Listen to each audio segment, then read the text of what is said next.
अब हम लोग लेक्चर 2 में पिछले क्लास में चूँकि देख चुके थे, पिछले लेक्चर में, कि नदियाँ क्या होती है, नदियों की परिभाषा देख चुके थे कि नदी किसको बोलते हैं।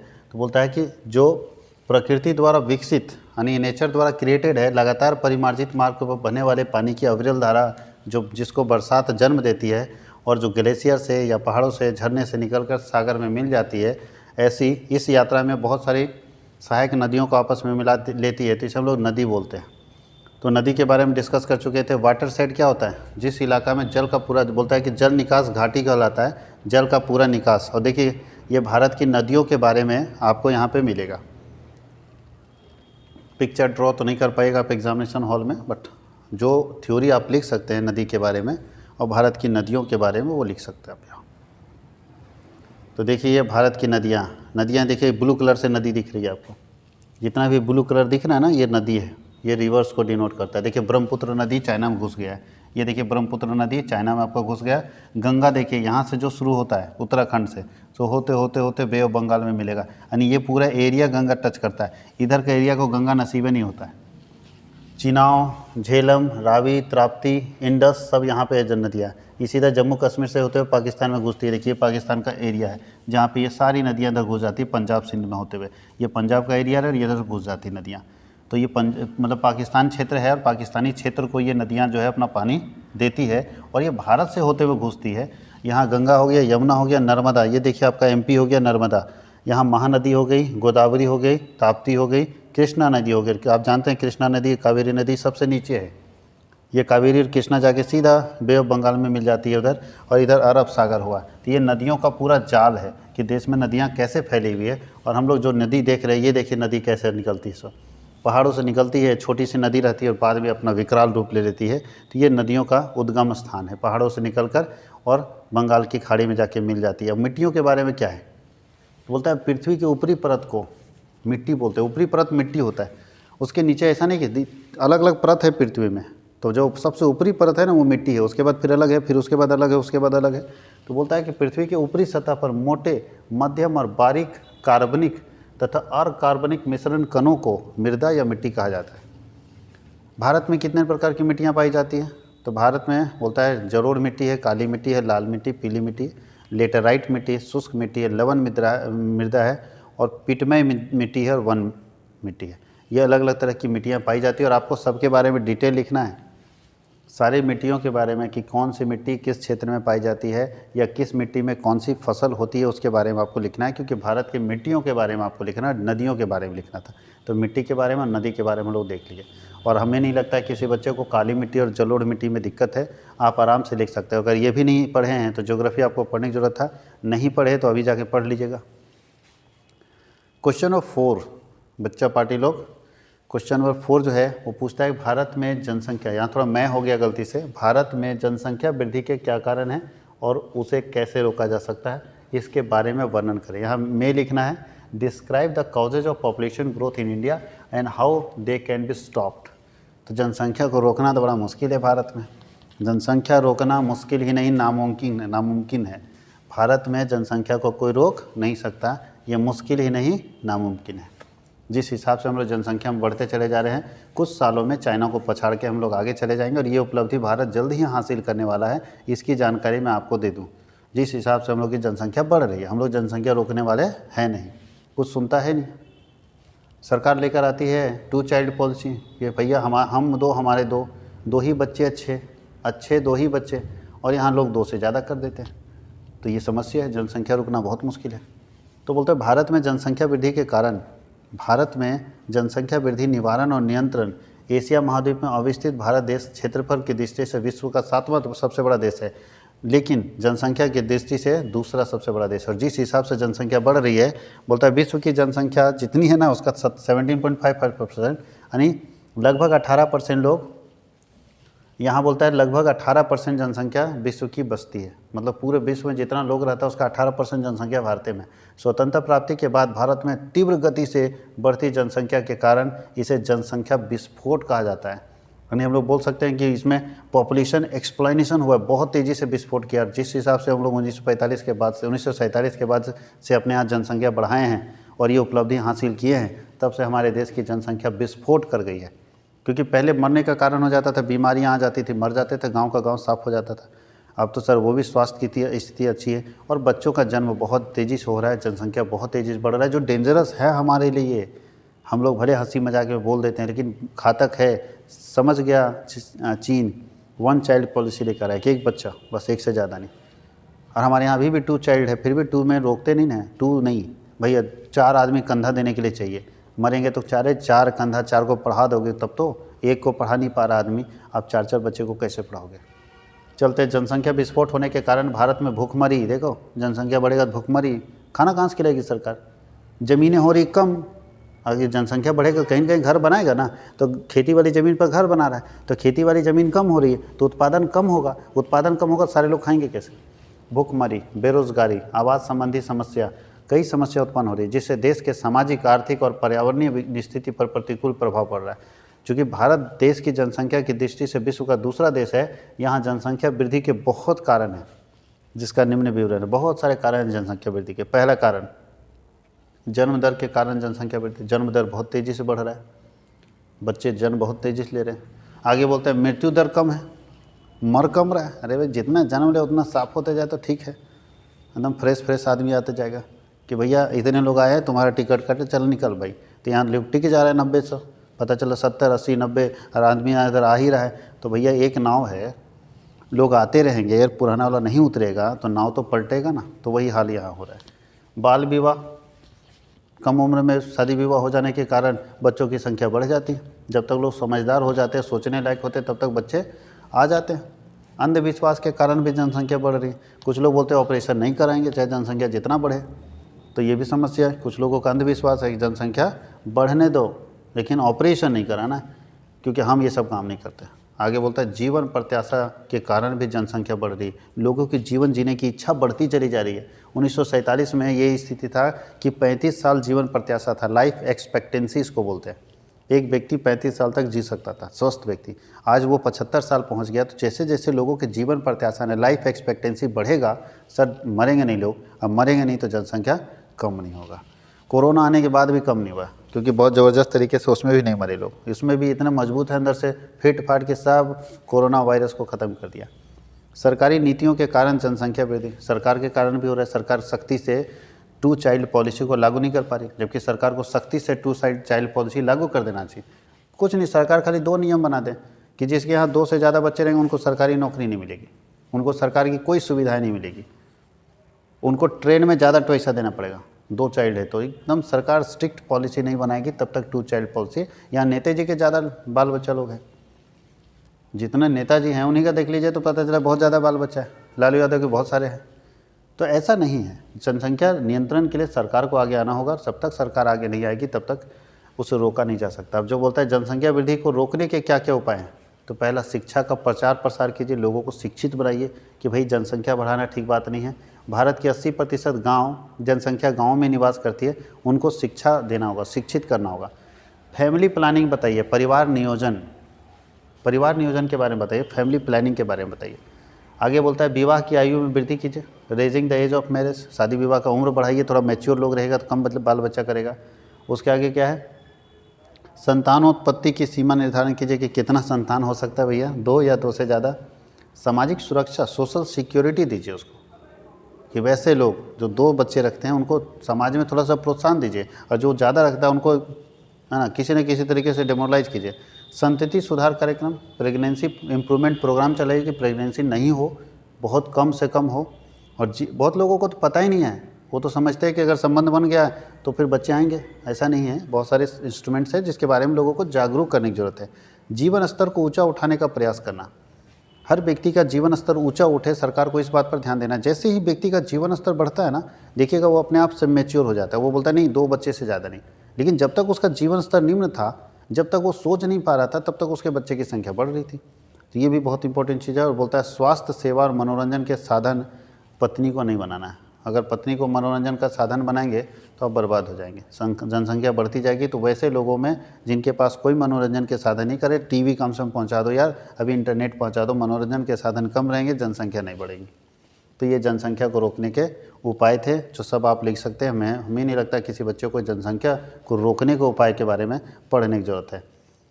5वां क्वेश्चन है, बालक लोग भारतीय संविधान की प्रमुख विशेषताओं और मौलिक अधिकारों का वर्णन करें। प्रमुख विशेषता क्या है और मौलिक अधिकार क्या है। ध्यान दीजिए, यहाँ पिरामल लिखा हुआ था। पिरामल का मतलब यहाँ भारतीय संविधान का पिक्चर था।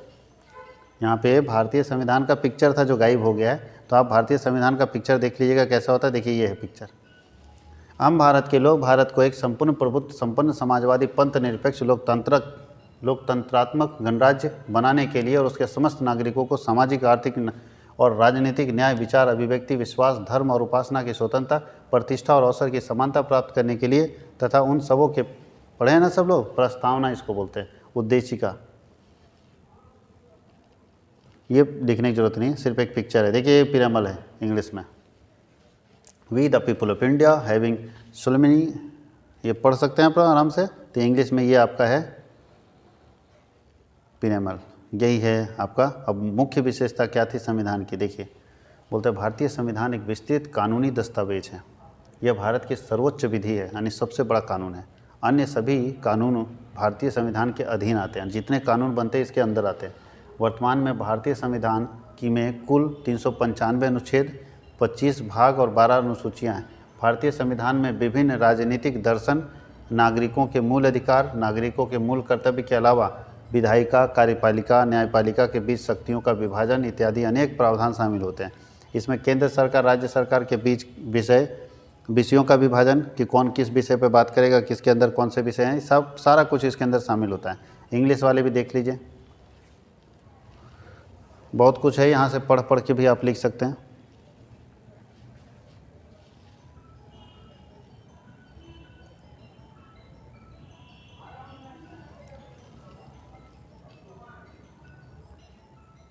अब चलते हैं, भारतीय संविधान लिखित संविधान है। रिटन इंडियन कॉन्स्टिट्यूशन जो है वो रिटन कॉन्स्टिट्यूशन है, लिखित संविधान है, जहाँ सब कुछ लिखित है, मौखिक कुछ भी नहीं। देखिए ब्रिटेन में संविधान है लेकिन लिखा हुआ नहीं है। ब्रिटेन में संविधान है लेकिन लिखा हुआ नहीं है। तो बताइए, लेकिन भारत ऐसा देश है जहाँ संविधान है लेकिन रिटन कॉन्स्टिट्यूशन यानी लिखा हुआ सब कुछ है। दूसरा बोलता है भारतीय संविधान विशाल संविधान है, बिग कॉन्स्टिट्यूशन है, यानी इससे बड़ा कॉन्स्टिट्यूशन बना ही नहीं। तो भारतीय संविधान जो है वो बहुत बड़ा संविधान है जो कि रिटन है। याद रखिएगा, भारत अकेला देश है जहाँ रिटन कॉन्स्टिट्यूशन चलता है, लिखित संविधान चलता है, और लिखित संविधान के आधार पर ही सारी समस्याओं का निवारण होता है।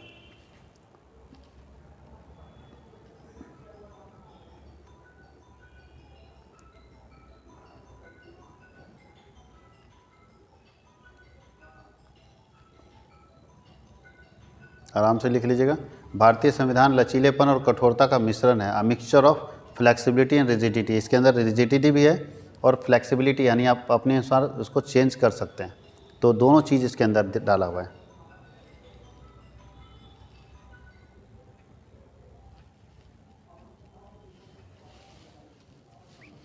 ये सिर्फ हम स्क्रॉल कर दे रहे हैं, आप लोग आराम से पढ़ सकते हैं भारतीय संविधान के बारे में।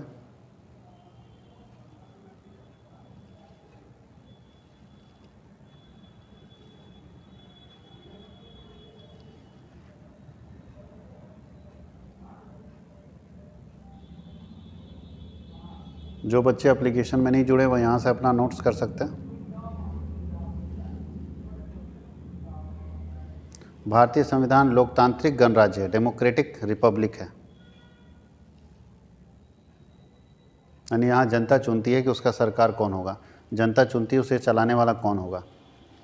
भारतीय संविधान में एकल नागरिकता है, सिंगल सिटीजनशिप, मतलब एक, आप अगर भारत में रहते हैं तो आप किसी एक ही देश के नागरिक हो सकते हैं। एक से ज़्यादा देश की नागरिकता अगर आपके पास रहेगी तो उसका विरोध भारत करता है कि एकल नागरिकता की कहीं हम यहाँ पे बात बोलते हैं कि आप सिर्फ एक ही देश के नागरिक हो सकते हैं। अगर एक से ज़्यादा देश के नागरिक हैं तो भारत साफ तौर पर उसका विरोध करता है। एक से ज़्यादा देश की नागरिकता भारत कभी भी स्वीकार नहीं करता है, इसीलिए इसको एकल नागरिकता बोलते हैं।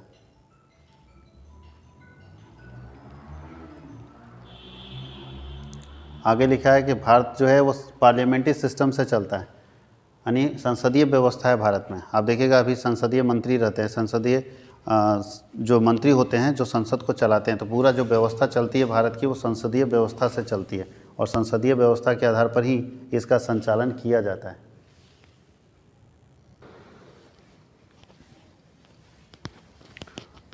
पूरी संसदीय व्यवस्था से ये चलता है। आगे लिखा है कि संपूर्ण प्रभुत्व और संपन्न राज्य, यानी हर हर व्यक्ति की समानता यहाँ होती है। हर ये सब जो प्रस्तावना लिखा गया ना कि सभी व्यक्ति की प्रभुता को भी हम लोग देखते हैं और एक संपन्न राज्य की कामना करते हैं, जो अंतर्राष्ट्रीय परिप्रेक्ष्य में भी संपन्न राज्य के बारे में बात करता है।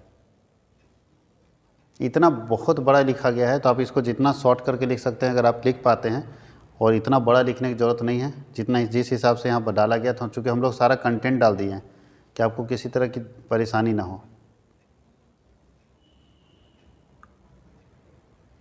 जितना आपके अंदर ताकत है आप आराम से लिख सकते हैं। 2 अगर मॉडल पेपर आप कर लिए अंडरस्टैंडिंग ऑफ इंडिया का, तो बहुत ज़्यादा हेल्प हो जाएगा आपको दोनों मॉडल पेपर के लिए। बड़े मौलिक अधिकार कितने हैं तो जानते हैं, मौलिक अधिकार 6 हैं, और 6 अधिकार हम लोग जानते हैं बहुत अच्छे से। तो 6 अधिकार यहाँ मिस हो गया थोड़ा सा, आप मौलिक अधिकारों के बारे में भी वर्णन कर लीजिएगा कि 6 मौलिक अधिकार प्रदान किए गए, जो कि आपके पास 6 मौलिक अधिकार, आप सभी लोगों को मालूम है कि कौन कौन सा मौलिक अधिकार है, तो लिख लीजिएगा। छठा जो क्वेश्चन है बाबू लोग, वो है भारतीय अर्थव्यवस्था में कृषि के महत्व और उसके पिछड़ेपन के कारण का वर्णन कीजिए। भारतीय कृषि में या भारतीय अर्थव्यवस्था में कृषि का क्या महत्व है, बताइए। भारत जैसे देश के लिए खेती का क्या महत्व है, तो देखिए यहाँ लिखा है कि भारतीय अर्थव्यवस्था में कृषि क्षेत्र का महत्वपूर्ण स्थान है। भारतीय कृषि की समूची अर्थव्यवस्था की रीढ़ की हड्डी माना जाता है। यानी पूरी अगर अर्थव्यवस्था की बात करें तो उसमें सबसे मेन जो है वो इंडियन एग्रीकल्चर है, भारतीय कृषि है। और क्यों इसको माना जाता है, क्योंकि आजीविका का प्रमुख साधन, आज भी जीवन जीने का मेन कारण क्या है, मेन साधन क्या है, कृषि है। अगर खेती नहीं होगी तो लोग जी नहीं पाएगा, तो बहुत लोग जीने के लिए कृषि करता है और खाता है। राष्ट्रीय आय में भी योगदान है, कंट्रीब्यूशन इन नेशनल इनकम, आज देश में नेशनल इनकम में भी अच्छा खासा योगदान है कि एग्रीकल्चर सेक्टर का। Base for of economic development, कोई भी अर्थव्यवस्था तभी डेवलप करेगी जब उसके यहाँ एग्रीकल्चर अच्छा होगा। इंडस्ट्री का भी बेस यही है, कच्चा माल नहीं रहेगा तो इंडस्ट्री कहाँ सेटअप होगी, तो एग्रीकल्चर के लिए जो है इंडस्ट्री का भी बेस ये माना जाता है। इंपॉर्टेंस इन फॉरेन ट्रेड, विदेशी व्यापार में भी ज़रूरत है, क्योंकि जब एग्रीकल्चर प्रोडक्ट आपके यहाँ बनेंगे तभी ना दुनिया के देशों में आप बेचेंगे। और खाद्य सामग्री की पूर्ति, सप्लाई ऑफ फूड ग्रेन्स, भैया अगर खेती नहीं होगा तो ना गेहूँ बनेगा ना आटा बनेगा, अगर खेती नहीं होगा तो चावल नहीं, खेती नहीं होगा तो चना नहीं, सब तो खेती के कारण है। और व्यापार और सेवाओं में भी इसका बहुत महत्व है। भारतीय कृषि की विशेषता, भारतीय कृषि की क्या विशेषता है, तो देख लीजिए। भारत की कृषि बहुत ही खराब है, जो यहाँ लिखा हुआ है। मेन सोर्स ऑफ लाइवलीहुड, जीवन यापन करने का मुख्य साधन है। निम्न विकास दर, भारत की कृषि बहुत स्लो ग्रोथ कर रही है, बहुत धीमी ग्रोथ कर रही है, कम ग्रोथ कर रही है। श्रम प्रधान कृषि है, यहाँ जो भी है लेबर ओरिएंटेड है सर, एग्रीकल्चर लेबर इंटेंसिव है, यानी मशीन से काम ही नहीं हो रहा, सब लेबर से काम हो रहा है, तो बढ़िया खेती नहीं हो पाता है। सिंचाई का साधन हमारे पास नहीं है, छोटे छोटे खेत हैं, सब समस्याएं हैं। ये सब समस्या तो आप लोग टोकरी भर भर के लिखिएगा, ये सब समस्या तो सब जानते हैं। गाँव में छोटे छोटे खेत होने के कारण मशीन से अगर हम चाहते हैं खेती करें तो संभव नहीं है। सीमित सिंचाई साधन, हम चाहते हैं कि अपने खेत तक पानी लेके जाए, संभव नहीं, गर्मी में तो पूरा तालाबे सूख जाता है। उसके नीचे खाद्यान्न फसलों की प्रचुरता, जो खाने वाले फसल हैं वो बहुत ज़्यादा मात्रा में आ जाते हैं। उसके बाद क्या है, और हम लोग सिर्फ खेती करते हैं खाने वाले फसल का, कभी भी कॉमर्शियल एग्रीकल्चर नहीं करते हैं। हम लोग कभी भी कोई काम नहीं करेंगे ऐसा जो हमको बेच सके। वो बोलता है कि जो खाने वाला है ना, चावल मतलब धान उगाएंगे, गेहूँ उगाएंगे, चना उगाएंगे, मसूर उगाएंगे, लेकिन कभी भी एग्रीकल्चर प्रोडक्ट नहीं बनाएंगे। फूल की खेती नहीं करता है, क्यों, तो फूल खाएंगे नहीं थोड़ी, गेहूं तो अगर उगाएंगे तो खाएंगे, कम से कम रोटी तो खाएंगे। आम का पेड़ लगाएंगे, अचार खाएंगे, गेहूं उगाएंगे, रोटी खाएंगे। निम्न उत्पादकता का निम्न स्तर, बताइए। हमारे यहाँ खेती का स्तर, मशीनरी का इस्तेमाल नहीं होता है और अच्छे बीज नहीं होने के कारण उत्पादकता का स्तर क्या हो जाता है, निम्न हो जाता है, यानी प्रोडक्टिविटी लो लेवल की हो जाती है, निम्न स्तर प्रोडक्शन में बहुत कम होता है। मार्केटिंग हमारे पास नहीं है, बच भी नहीं करता है, मार्केटिंग कहाँ से करेंगे, बोलता है सरप्लस कहाँ है सर, उतने उगाते हैं जितना में 3-2 साल का खाने को हो जाए, बढ़िया से पेट भर जाए वही काफ़ी है। और छुपी और मौसमी बेरोज़गारी, जो किसान खेती करते हैं वो सालों भर रोज़गार में नहीं रहते हैं, कुछ समय ऐसा होता है जब वो बेरोज़गार रहते हैं, लेकिन उनको एहसास नहीं होता है कि वो बेरोज़गार है, ये भी कारण है। हरित क्रांति इसी के लिए लाया गया था। हरित क्रांति क्या बताइए, हरित क्रांति एग्रीकल्चर प्रोडक्ट के उत्पादन में वृद्धि के लिए, कृषि उत्पाद के उत्पादन में वृद्धि के लिए हरित क्रांति लाया गया, जिसके अंदर हाइब्रिड सीड्स लाए गए, HYV सीड्स, हाइब्रिड सीड्स, जहां और रासायनिक खादों का प्रयोग किया। हाइब्रिड सीड्स और रासायनिक खाद और तथा नई तकनीक का प्रयोग करके अपनी एग्रीकल्चर आउटपुट को, यानी कृषि के उत्पाद को बढ़ाएं, उसके लिए लाया गया था। ध्यान दीजिएगा, हरित क्रांति। अब हरित क्रांति के मुख्य तत्व क्या क्या है, देखिए पढ़ते जाइए। हरित क्रांति आने से कितनी सारी सुविधाएं हुई, तो हरित क्रांति याद रखना सभी लोगों को, अधिक उत्पादन देने वाले हाइब्रिड बीजों को लाया गया, अच्छे खाद लाया गया, रासायनिक खाद लाया गया, अच्छे क्या बोलते हैं, रासायनिक खादों का उत्पादन ज़्यादा हुआ। तो ये सारी कृषि में यंत्रीकरण लाया गया, कीटनाशक दवाओं का प्रयोग किया गया। ये सारी सुविधाओं को लाने के बाद हमारे देश में प्रोडक्शन जो है एग्रीकल्चर आउटपुट का बढ़ना शुरू हो गया, और आज हम लोग एग्रीकल्चर आउटपुट का प्रोडक्शन बहुत ज़्यादा कर रहे हैं। लेकिन ये मानना होगा कि हरित क्रांति के आने से प्रोडक्शन तो बढ़ा है, लेकिन जो लोगों को के अंदर बीमारियां फैल रही है कीटनाशक का ज़्यादा प्रयोग होने के कारण, वो खतरनाक है। तो हरित क्रांति से फ़ायदा भी है। देखिए हरित क्रांति की सफलता क्या है, कृषि उत्पादन में वृद्धि हो गई, कृषि उत्पादकता में वृद्धि हो गई, रोजगार बढ़ गया है, हमारे पास एग्रीकल्चर जो है सरप्लस है, मतलब हमारे पास खाने के अलावा कुछ बच जाता है। सरकार अभी बचा के रखी है, 2-4 साल नहीं भी खेती होगा तो सरकार के पास इतना फूड ग्रेन्स है कि 2 साल आराम से खिला सकती है सरकार बैठा के, जैसे कोरोना में खिला रही थी। तो ये सारे फूड ग्रेन्स सरकार के पास है। और हरित क्रांति की सफलता भी, फेलियर भी है। और हरित क्रांति की सफलता के लिए क्या क्या सुझाव दिए गए हैं वो भी आपके सामने है कि कौन कौन से सुझाव दिए हैं। और भारतीय कृषि की क्या समस्या हैं वो भी आपके सामने है। सर, भारतीय कृषि की समस्या सबसे पहला बोलता है नेचुरल प्रॉब्लम है, वर्षा की अनिश्चितता, कब बारिश हो जाए पता नहीं, लैंड इरोजन है, भूमि कभी कभी क्षरण हो जाता है। उसके नीचे प्राकृतिक प्रकोप है, नेचुरल क्लाइमेटीज है। उसके तकनीकी समस्या में पुरानी तकनीक का इस्तेमाल करते हैं, उत्तम बीज हमारे पास नहीं है, पर्याप्त सिंचाई के साधन नहीं है, परंपरागत फसल चक्र है कि इसके बाद यही होगा, इसके बाद यही होगा। इंस्टीट्यूशनल प्रॉब्लम भी है और इकोनॉमिक प्रॉब्लम भी हमारे यहाँ एग्रीकल्चर को लेके है। ये सारी समस्याएँ खेती को लेके है। अब कृषि उत्पादकता अन्य समस्या भी है, लेकिन कृषि उत्पादकता में वृद्धि के लिए सरकार द्वारा क्या क्या कदम उठाए गए, कौन कौन से ऐसे काम सरकार द्वारा किए गए जिससे लगता है कि एग्रीकल्चर सेक्टर में जो है बहुत तेज़ी से रिफॉर्म्स होगा। तो पहला इंस्टीट्यूशनल रिफॉर्म्स किया गया, जिसके अंदर ज़मीन को सुधारा गया, लोग किसानों को उधार देने की सुविधाएँ प्रदान की गई। पहला ज़मीन को सुधारा गया, दूसरा किसान को उधार आसानी से दिया जा सके उसकी व्यवस्था की गई, और मार्केटिंग को व्यवस्थित किया गया है। हाइब्रिड सीड्स की व्यवस्था की गई है, अच्छे फर्टिलाइजर्स की व्यवस्था की गई है, सिंचाई के साधन की व्यवस्था की गई है, और मशीनरी के नए तकनीक की व्यवस्था की गई है। फूड बैंक स्कीम लाया गया है कि ताकि कम से कम अगर ज़्यादा प्रोडक्शन हो जाता है तो आप कहीं जमा कीजिए। हाईटेक इनिग्रेशन स्कीम लाया गया है, नेशनल एग्रीकल्चर डेवलपमेंट स्कीम है, फार्म इनकम इंश्योरेंस स्कीम है, और उसके नीचे आगे है agriculture national agriculture insurance scheme है, स्पेशल एग्रीकल्चर प्रोड्यूसर, बहुत सारी सरकार स्कीम लेकर है। अभी तो प्रधानमंत्री फसल बीमा योजना आप बहुत अच्छे जानते हैं।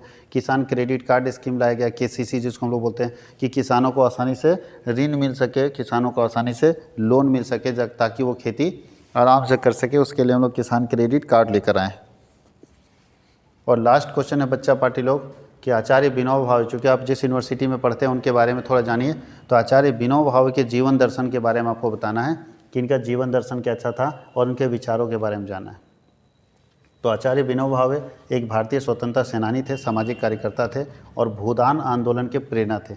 यही भूदान आंदोलन सबसे पहली बार स्टार्ट किए थे, जिनका मूल नाम विनायक नरहरि भावे था।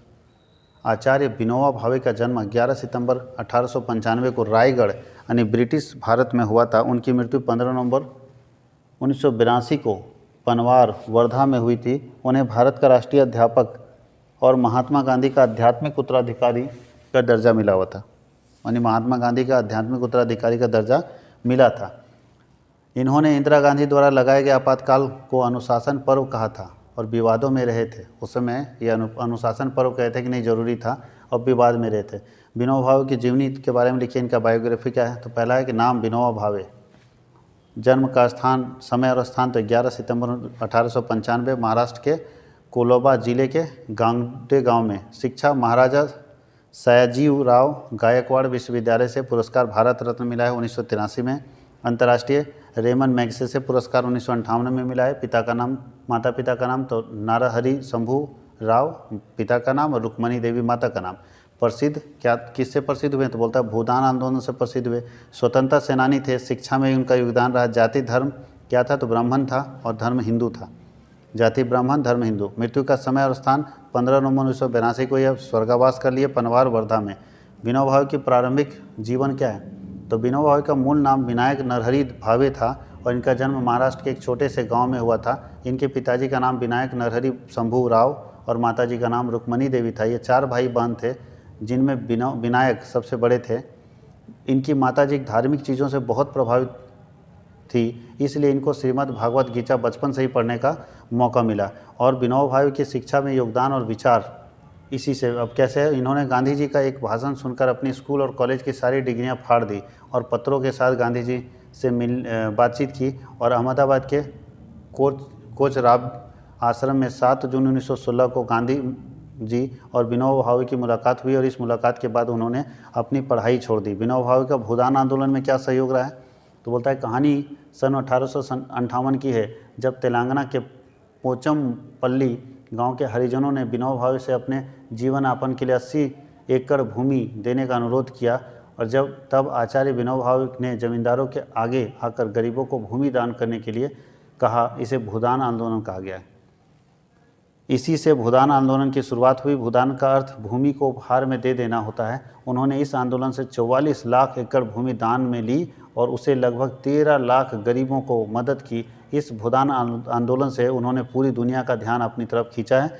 विनोबा भावे की स्वतंत्रता संग्राम में भूमिका, इन्होंने गांधी जी द्वारा चलाए गए सभी आंदोलनों में भाग लिया। असहयोग आंदोलन में इन्होंने सभी से विदेशी वस्तुओं का बहिष्कार करने और उनका साथ छोड़ने का आह्वान किया था। इनको गांधी जी ने 1940 में पहले सत्याग्रही के रूप में भी चुना था। इन्हें स्वतंत्रता संग्राम के लिए 1930 से लेकर 1940 में कई बार जेल जाना पड़ा। विनोबा भावे के बारे में रोचक तथ्य और विचार, इन्होंने भारत के प्रमुख हिंदू ग्रंथ गीता जी का मराठी में अनुवाद किया है, जिसका नाम क्या लिखा है, देखिए, जिसका नाम लिखा है गीताई मीन्स मदर गीतास था।